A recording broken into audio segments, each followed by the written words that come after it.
Hello everyone, I'm Neha and welcome back to my channel. So in this video we will talk about what is counseling, difference between counseling and guidance, difference between counseling and psychotherapy and hallmarks of a counselor. ठीक है, ये भी question आया है 6 marks में। अगर आपने previous year के क्वेश्चन पेपर देखे होंगे और आपको पता है ये दोनों क्वेश्चन आएंगे ही। एंड इसके साथ साथ लॉन्ग क्वेश्चन में what is counselling, define counselling करके भी क्वेश्चंस आते हैं।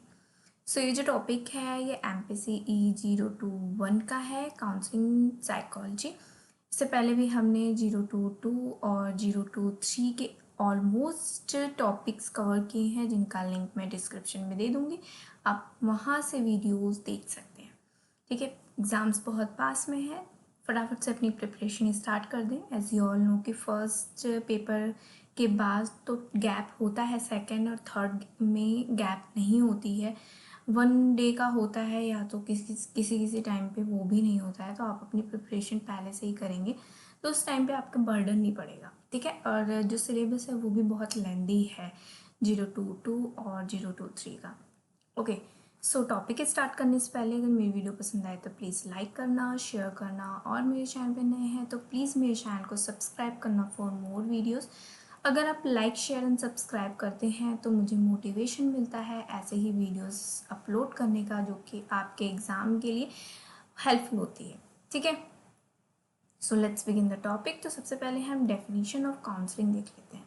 अगर इन सिंपल लैंग्वेज में कहें काउंसलिंग क्या होती है, अगर आप गूगल भी करेंगे तो उसमें सिंपल लैंग्वेज में ये है कि professional advice and help given to people with problems. ठीक है, तो बेसिकली जो काउंसलिंग है एक फॉर्म है टॉक थेरेपी का। इसमें जो प्रोसेस होता है जहाँ पर एक इंडिविजुअल होता है या फिर कपल भी हो सकता है, फैमिली भी हो सकती है, जो कि with a train professional counsellor से बात करते हैं about issues and problem that they are facing in their life. ठीक है, तो जो काउंसलिंग साइकोलॉजी है बेसिकली साइकोलॉजिकल स्पेशलिटी जो थी इसकी बिगिन हुई थी focus on vocational counselling, but धीरे धीरे ये एम्फोसिस हो गई, मूव्ड हो गई एडजस्टमेंट काउंसलिंग में। अब ये पूरा ओवरऑल एक्सपेंडेड हो गई है, जो कवर करती है ऑल नॉर्मल साइकोलॉजी साइकोथेरेपी। ठीक है, और इसमें आप और भी डेफिनेशंस अगर किसी राइटर ने या फिर किसी साइकोलॉजिस्ट ने दी है वो भी ऐड कर सकते हैं, जो कि बुक्स में भी दिया हुआ है। बट इन सिंपल में आप ये डेफिनेशंस को लिख सकते हैं, इन पॉइंट्स को लिख सकते हैं। ठीक है, तो अब आते हैं difference between counselling and guidance. तो जो काउंसलिंग है वो पोस्ट प्रॉब्लम पे फोकस करती है, जो गाइडेंस है वो प्री प्रॉब्लम पे फोकस करता है। ठीक है, जो काउंसलिंग है एड्रेस करती है प्रॉब्लम को, और गाइडेंस जो है वो आइडेंटिफाई करती है प्रॉब्लम को। Counselling allow the clients to choose the best solution, और जो गाइडेंस है वो ऑफर करती है सजेशंस को। ठीक है, एंड जो काउंसलिंग है वो बेस्ड होती है on a wellness model rather than a medical model. ठीक है, इसमें जो मेडिकल मीन्स जो मेडिकेशंस होती हैं वो सारी इसमें नहीं दी जाती हैं, उसके लिए हम साइकोथेरेपीज़ को यूज़ करते हैं। ठीक है, काउंसलिंग में सिर्फ उनको वेलनेस मॉडल्स दिए जाते हैं काउंसलिंग के थ्रू। ठीक है, and guidance is a type of counselling. ठीक है, तो ये 4 डिफरेंसेस हैं इसके, आप एग्जाम्स में लिख सकते हैं। ओके जी, अब नेक्स्ट आते हैं difference between counselling and psychotherapy.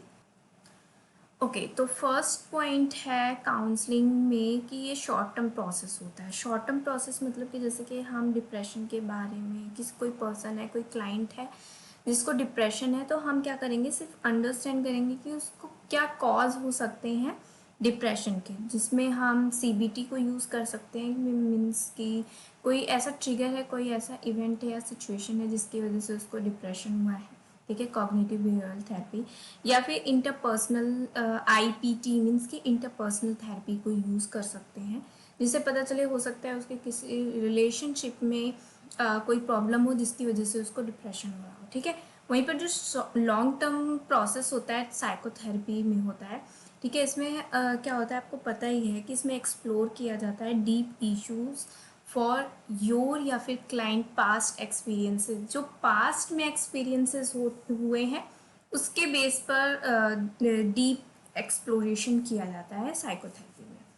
ठीक है, अब आते हैं सेकंड पे, सपोर्ट द पेशेंट टू या फिर client to perform day to day activities in a normal and efficient manner. That means कि जो प्रेजेंट डे की डे टू डे लाइफ होती है उसको वो नॉर्मल कर सके, उसमें सपोर्ट किया जाता है। बट साइकोथेरेपी में क्या होता है कि uncover the foundation of the problem and address in it in the most efficient manner. ठीक है, ये आपको और अच्छे से समझ में आ जाएगा जो दो पॉइंट्स हम और डिस्कस करेंगे। सो जो काउंसलिंग है वो एड्रेस करती है इश्यूज को लेस डेप्थ मैनर में, ठीक है, और वहीं जो साइकोथेरेपी है वो एड्रेस करती है इश्यूज को वेरी डेप्थ डीप मैनर्स में, क्योंकि ये लॉन्ग टर्म प्रोसेस होता है। ठीक है, आई होप पॉइंट्स आपको क्लियर हो गएंगे। अब फोर्थ में आते हैं, डील विथ पेशेंट्स या client who are fit enough to think rationally to their problems by themselves. Means कि उनकी लाइफ, जो क्लाइंट है उनकी लाइफ अच्छे तरीके से चल रही है, बस कोई एक ऐसा सिंगल प्रॉब्लम है जिसकी वजह से उनको थोड़ी सा प्रॉब्लम हो रही है, बट वो रैशनली थिंक कर सकते हैं। बट जब अगर जो क्लाइंट है वो इंडिविजुअल है, जो आया है काउंसलिंग के लिए या थेरेपी के लिए, वो रैशनली थिंक नहीं कर पा रहा है, इरेशनली थिंकिंग उसकी कन्वर्ट हो गई है, ठीक है, अनहेल्दी बिहेवियर जो होते हैं उस टाइप का होता है, तो वहाँ पर हम साइकोथेरेपी यूज़ करते हैं। एक्चुअली यहाँ पर जो इंडिविजुअल है वो पूरा का पूरा डिपेंड हो जाता है साइकोथेरेपिस्ट पे, जो कि to gain control over their personality, mind, emotions and behaviour. ठीक है, तो साइकोथेरेपिस्ट के हेल्प से जो साइकोथेरेपिस्ट हैं वो क्या करते हैं, उनके इरेशनल बिहेवियर को रैशनल बिहेवियर में, या फिर आप कह सकते हो नेगेटिव फीलिंग्स थॉट्स को पॉजिटिव फीलिंग थॉट्स या एटीट्यूड में, या फिर आप कह सकते हो कि उनके जो अनहेल्दी बिहेवियर है उसको हेल्दी बिहेवियर में कन्वर्ट करते हैं। ठीक है, with the help of psychotherapy. ठीक है, तो एक पॉइंट आपको समझ में आ गया होगा कि यहाँ पर क्या होता है कि काउंसलिंग में जो पर्सन है वो अपनी बारे में सोच सकता है। ठीक है, उसको सिर्फ सॉल्यूशन दिया जाता है, उन सॉल्यूशन में से वो सेलेक्ट कर लेता है। बट साइकोथेरेपी में ऐसा नहीं होता है, वो सोच ही नहीं पाता है कि मेरे लिए करेक्ट क्या है, सही क्या है। तो उसके लिए जो साइकोथेरेपिस्ट है ये हेल्प करते हैं, उनके बिहेवियर को, उनकी थिंकिंग को, उनकी फीलिंग्स को चेंज करते हैं। ठीक है, ये हो गए difference between counselling and psychotherapy. अगर आपको और भी कोई पॉइंट्स पता होंगे तो आप इसमें ऐड कर सकते हो। ठीक है, इन शॉर्ट में अगर आप लिखना चाहें तो लिख सकते हैं, ये क्वेश्चन भी 3 मार्क्स में आ सकते हैं। ठीक है, अभी हमने जो ये वाला पॉइंट्स डिस्कस किया था ना, difference between counselling and guidance, ये भी 3 मार्क्स में आ सकता है, मे बी 6 में भी आए, तो आप उसके अकॉर्डिंग प्रिपेयर कर लेना। ओके जी, अब लास्ट आते हैं हॉलमार्क्स ऑफ अ काउंसलर। आपको हॉलमार्क से ही आप समझ में आया होगा, जैसे कि आप कोई गोल्ड खरीदने जाते हैं तो उसमें ये कहा जाता है कि आप हॉलमार्क्स देखकर खरीदें कि वो कितना प्योर है, फेक तो नहीं है, नकली तो नहीं है गोल्ड। सेम उसी तरीके से काउंसलर भी होता है। ठीक है, अगर काउंसलर प्रोफेशनल नहीं है, लाइसेंस नहीं है उसके पास काउंसलिंग का, तो मे बी हो सकता है सिर्फ वो पैसे गेन करने के लिए काउंसलिंग कर रहा हो, या फिर किसी की कॉन्फिडेंशियली उसकी जो इंफॉर्मेशन है वो लेने के लिए गेन काउंसलिंग कर रहा हो। तो इस टाइप का जो हॉलमार्क्स है ना वो देखकर काउंसलर को चूज़ करना चाहिए। तो बेसिकली क्या हॉलमार्क्स हो सकते हैं काउंसलर के, सबसे पहला है कि प्रोफेशनल एंड लाइसेंस हो। ठीक है, टू डिस्क्राइब लॉयर्स, क्योंकि समटाइम्स क्या होता है कि जो क्लाइंट है उनको लीगल एडवाइस चाहिए होती है, तो उन वो उस चीज़ को डिस्क्राइब कर सके या फिर हेल्प कर सके क्लाइंट की। ठीक है, and effective counsellor can identify negative thinking patterns. ठीक है, कुछ पैटर्न्स ऐसे होते हैं कि जो प्रोफेशनल होते हैं, एक्सपीरियंस्ड होते हैं, वो नेगेटिव थिंकिंग पैटर्न्स को ही देखकर आइडेंटिफाई कर लेते हैं। ठीक है, एंड फिर उसके बाद हेल्प करते हैं develop a more positive attitude. जो भी नेगेटिव थिंकिंग है उसको पॉजिटिव थिंकिंग में चेंज करते हैं, और जिससे उनका पॉजिटिव एटीट्यूड भी डेवलप होता है जो क्लाइंट है। ठीक है, फोर्थ पे आते हैं, making positive changes in your relationship with others, helping you recognise behaviours that may be contributing to a troublesome relationship. ठीक है, एंड फिफ्थ है, an effective counsellor can teach you effective ways of communication, clearing the way of honest exchanges with people in your life who may be causing your emotional pain. ठीक है, इसमें भी वो help करते हैं। कौन? Counsellor. तो ये हॉल मार्क्स हैं। ये जो क्वेश्चन है ये 6 मार्क्स में आया है।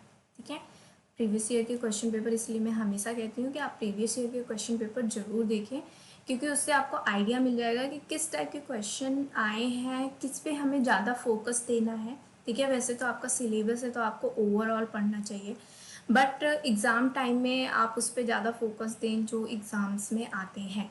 ठीक है, जिससे कि आपके अच्छे मार्क्स आएंगे। क्योंकि अगर आपने पहले से प्रिपरेशन नहीं की है, लास्ट मोमेंट पे प्रिपरेशन कर रहे हैं, तो फिर ओवरऑल जो सिलेबस है उसको कवर करना थोड़ा डिफ़िकल्ट हो जाता है। और एज यू ऑल नो कि जो इग्नू है उसमें अच्छे मार्क्स गेन करना पाना क्वाइट डिफ़िकल्ट। सो इसीलिए मैं ये बताती हूँ कि आप इस टाइप के क्वेश्चंस इतने मार्क्स के आते हैं, इसको प्रिपेयर कर लीजिए, इसको प्रिपेयर कर लीजिए। ओके जी, तो ये था टॉपिक। अब नेक्स्ट वीडियो में हम न्यू टॉपिक के साथ आएंगे। तब तक मेरी वीडियोज़ को फटाफट से लाइक कर दीजिए, शेयर कर दीजिए अपने फ्रेंड्स के साथ, अपने बैचमेट्स के साथ अगर अभी तक नहीं किया है, और उनसे कहिए कि वो सब्सक्राइब करें मेरे चैनल को। और आपने भी अगर सब्सक्राइब नहीं किया है तो प्लीज़ सब्सक्राइब करिए। अगर आप लाइक शेयर सब्सक्राइब करते हैं तो मुझे मोटिवेशन मिलता है, मैं ऐसे ही वीडियोस हेल्पफुल आपके लिए अपलोड करती रहूँगी। ओके, सो नेक्स्ट वीडियो में मिलते हैं न्यू टॉपिक के साथ। तब तक मेरी वीडियोस को देखते रहिए, पढ़ते रहिए, हैप्पी रहिए। Thanks for watching.